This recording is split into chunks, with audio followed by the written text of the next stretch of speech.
అందరికీ నమస్కారం. ఈ రోజు మనతో ఉన్నారు ప్రముఖ ఆధ్యాత్మికవేత్త, జ్యోతిష్య మరియు వాస్తు పండితులు, లలిత అమ్మవారి ఉపాసకులు మరియు జ్యోతిష్య వాస్తు శిక్షణ నిపుణులు బ్రహ్మశ్రీ నానాజీ పట్నాయక్ గురువు గారు ఉన్నారు. మాట్లాడదాం. నమస్కారం గురువు గారు. శ్రీమాత్రే నమః. ఎలా ఉన్నారు? అద్భుతంగా ఉన్నానమ్మా.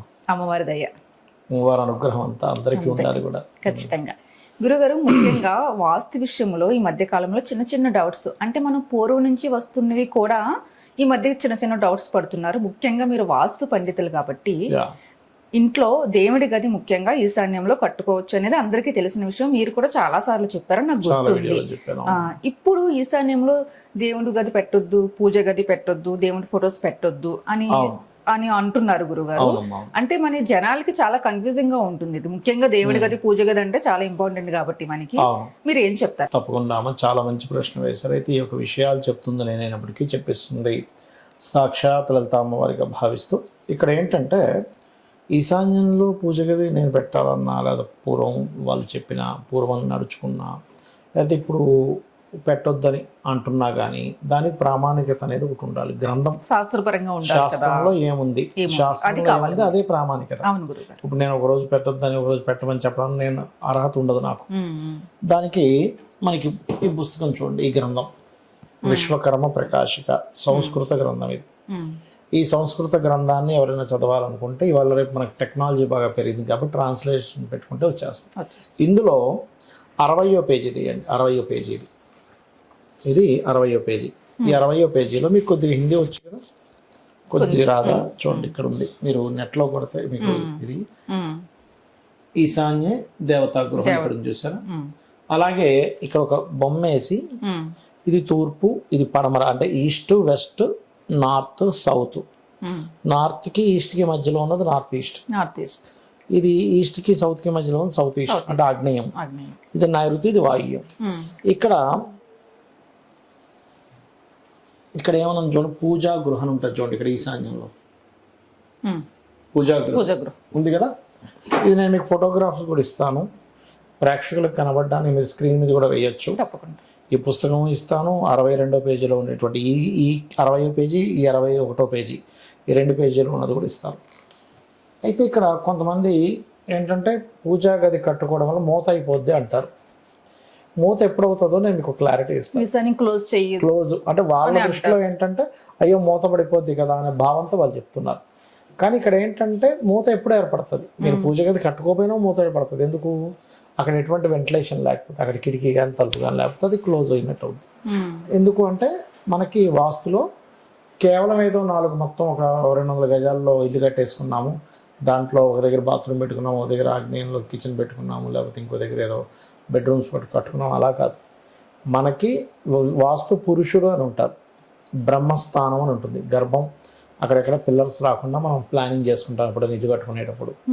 అలాగే వాస్తు పురుషుడు రీత్యా ఈశాన్యంలో వాస్తు పురుషుడి యొక్క శిరస్సు భాగం ఉంటుంది.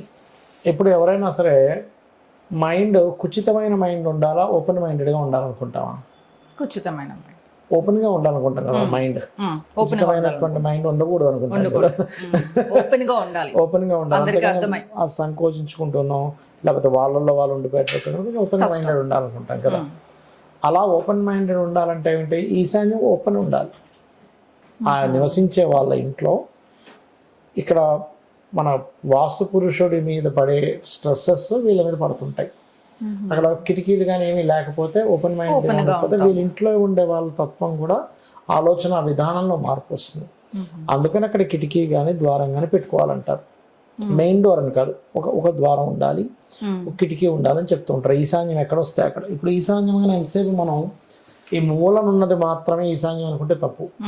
టిల్ట్ అయితే ఒక్కోసారి ఈ మూలది ఇటు వచ్చేస్తుంది, లేకపోతే ఈ తూర్పు ఇటు వచ్చేస్తుంది, టిల్ట్ని బట్టి. ఈ ఈశాన్యంలోనే ఎందుకు కట్టుకోమన్నారు అంటే, ఒక్కొక్క దిశకి ఒక్కొక్క గ్రహదేవత, ఆ దిగ్దేవతలు ఉంటారు. ఈశానుడు ఈశాన్యానికి, గురువు కేతు అధిపతులు. గురువు కేతు అంటే ఏంటంటే ఆధ్యాత్మికత కారకులు. అలాగే తూర్పుకి ఇంద్రుడు, రవి. ఆగ్నేయానికి అగ్నిదేవుడు శుక్రుడు, దక్షిణానికి కుజుడు, మన అదేవిధంగా యముడు, నిరుతుడు రాహువు, పడమరకి శని, అదేవిధంగా వరుణదేవుడు, వాయువ్యానికి వాయుదేవుడు, అందుకే వాయువ్యము అంటాం. అండ్ చంద్రుడు, ఉత్తరానికి కుబేరుడు అండ్ బుధుడు. ఇలా ఒక్కొక్క దిశకి ఒక్కొక్క దిగ్దేవతలు అండ్ గ్రహదేవతలు ఉన్నారు. 45 మంది దేవతా అసురులు ఉంటారు దీంతో పాటు వాస్తులో. మీరు మొత్తం శాస్త్రాన్ని చదివితే మీకు అర్థమవుతుంది. ఒక్కొక్క దేవత ఒక్కొక్క అసురుడు ఏ పని చేస్తారు, వాళ్ళకి ఏమంటే ఇష్టం, ఎలా ఉండాలి ఇంట్లో వాస్తు, అక్కడ ఎలా నిర్మాణం ఉండాలని చెప్పడం జరిగింది శాస్త్రంలో. ఈ దితీసికి అనే పదాల పని ఏమిటి అంటే, ఇప్పుడు మనం ఏదైనా ఒక పూజ ఎందుకు చేస్తామమ్మా, మనం ఆరోగ్యంగా ఉండడానికి, ఇంట్లో వాళ్ళు ఆరోగ్యంగా ఉండడానికి, ప్రశాంతంగా ఉండడానికి, ఒక ఉద్యోగం సంపాదించుకోవాలి, రావట్లేదు, భగవంతుని కోరుకుంటారు, లేదా సంతానం కలగట్లేదు, వివాహం అవ్వట్లేదు, ఏదో సంథింగ్ లోక కళ్యాణం కోసం ఇది చేస్తాం. ఇప్పుడు మీరు సంకల్పించుకుంటే అవుతుందా, పరమాత్మ సంకల్పించుకుంటే అవుతుంది? ఏ పనైనా పరమాత్మ సంకల్పించుకుంటే అవుతుంది. మీ సంకల్పం పరమాత్మ సంకల్పంగా మార్చడానికి, అవి చేరవేయడానికి దితీసికి అనే పదాలు పనిచేస్తాయి ఈశాన్యంలో ఉండేవి. అందుకనే ఈశాన్యంలో దేవతాగృహం కట్టుకోమన్నారు. ఈశాన్యానికి ఉన్న ప్రాధాన్యత అది. సరే, ఈశాన్యంలో ఏ ద్వారం వచ్చేసింది, మనకి అక్కడ నుంచి ఇంకా అక్కడ కట్టుకోవడానికి లేదు. అప్పుడు కనీసం ఒక పటమైనా పెట్టుకోవచ్చు మీరు ఈశాన్యం వైపు. గోడకి ఒక చిన్నది, మీరు అమ్మవారి ఆరాధకులను కూడా అమ్మవారి పటం ఒక చిన్నది అలా ఒక దీపం వెలిగించడానికి, ఒక అగరబత్తి వెలిగించడానికి చిన్న ప్లేస్ పెట్టుకోవచ్చు, తప్పేం కాదు. మనం చూడండి కొన్ని అద్దాలు ఉంటాయి, అద్దానికి కింద స్టాండ్ లాగా వస్తుంది, అద్దంలో చూసుకుంటాం, అక్కడే మనం దువ్వెన పెట్టేస్తాం, అక్కడే కుంకుమని పెడతాం. అట్లా చిన్నది పెట్టుకోవచ్చు మీకు ఒకవేళ కుదరకపోతే. మరి ఈశాన్యంలో కుదరనప్పుడు ఎక్కడ పెట్టుకోవాలి, ఏ తలుపు వచ్చేసింది, సన్న గల్లి, అక్కడే ద్వారం పెట్టుకోవాలి, ఛాన్స్ లేదనుకోండి, అప్పుడు ఈశాన్యం కాకుండా తూర్పు ఈశాన్యంలో కానీ, తూర్పులో కానీ, తూర్పు ఆగ్నేయం వరకు పెట్టుకోవచ్చు, ఆగ్నేయంలో పెట్టకూడదు. అదేవిధంగా ఇటువైపు వాయువ్యం లోపల ఎక్కడైనా పెట్టుకోవచ్చు ఒకవేళ మీకు ఈశాన్యం కుదరకపోతే. బట్ ఇక్కడ ఇలా పెట్టుకున్నప్పుడు అక్కడ మాత్రం ఖచ్చితంగా పటం ఉండాలి. పటం ఉండకుండా పెట్టాలి. ఏదైనా మీ ఇష్టదైవం, మీరు వెంకటేశ్వర స్వామిని అయితే వెంకటేశ్వర స్వామి, అమ్మవారి అయితే అమ్మవారిది, అలా పెట్టకుండా మీరు ఈశాన్యంలో పూజ గది తప్పడానికి ఎవరికి హక్కు లేదు.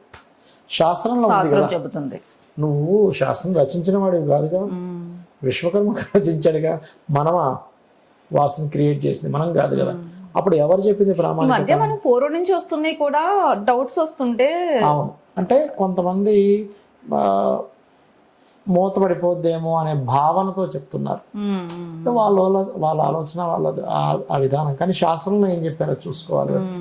మూత పడకుండా అక్కడ ఖచ్చితంగా ఏదైనా ఒక వెంటిలేషన్ పెట్టుకోగలిగితే అది మూత కిందకి రాదు అప్పుడు. అట్లా.